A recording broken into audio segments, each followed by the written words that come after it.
మనసు పడే బాధకు నిర్వచనం కన్నీరు. కన్నీరు ఎప్పుడు వస్తాయో తెలుసా? మనసుకు కలిగిన బాధను భరించలేనప్పుడు మాత్రమే కాదా? బంధాలు కొనసాగడానికి కారణం ప్రేమ. ఆ ప్రేమే దుఃఖానికి మరియు ప్రతీకారానికి కారణం అవుతాయి.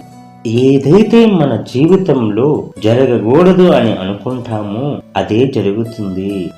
అనుభవిస్తున్న వారికి తెలుస్తుంది వారు పడుతున్న బాధ, చూస్తున్న వారికి కాదు. ఏమంటారు? పరిస్థితులే మనిషిని మారుస్తాయి. మనిషి పరిస్థితుల వల్లే కొన్ని కఠినమైన నిర్ణయాలు తీసుకోవలసి వస్తుంది. కొన్ని ఆలోచనలు మోసంగా ఉంటాయి. డబ్బు ఉన్నవారి హృదయం అహంకారంతో నిండి ఉంటుంది.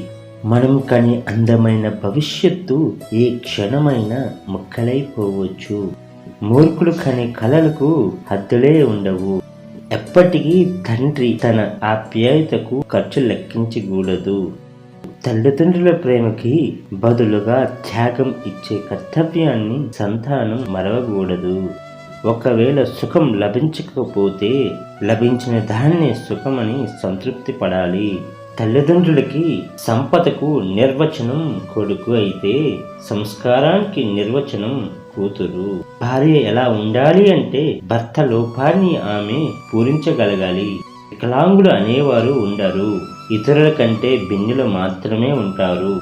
భార్యాభర్తల వైవాహిక జీవితం పరిపూర్ణం కావాలి అంటే వారిద్దరూ సుఖదుఖాలు పరస్పరం పంచుకోవాలి. ఇతరులను అర్థం చేసుకునే మార్గంలో అనుభవమే అవాంతరం అవుతుంది. వివాహ బంధంలో భార్యాభర్తలు స్నేహపూర్వకంగా లేకుంటే వారికి మంచి సంతానం కలగదు.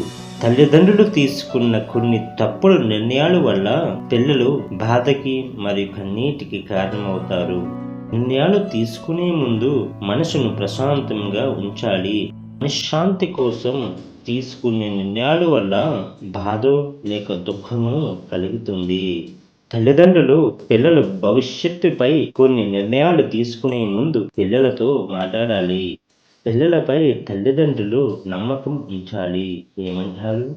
మరి వీటన్నిటిలో మీకు ఏం నచ్చిందో కామెంట్ చేయండి. వీడియో నచ్చితే లైక్ చేయండి, షేర్ చేయండి, సబ్స్క్రైబ్ చేసుకోండి. హరే కృష్ణ.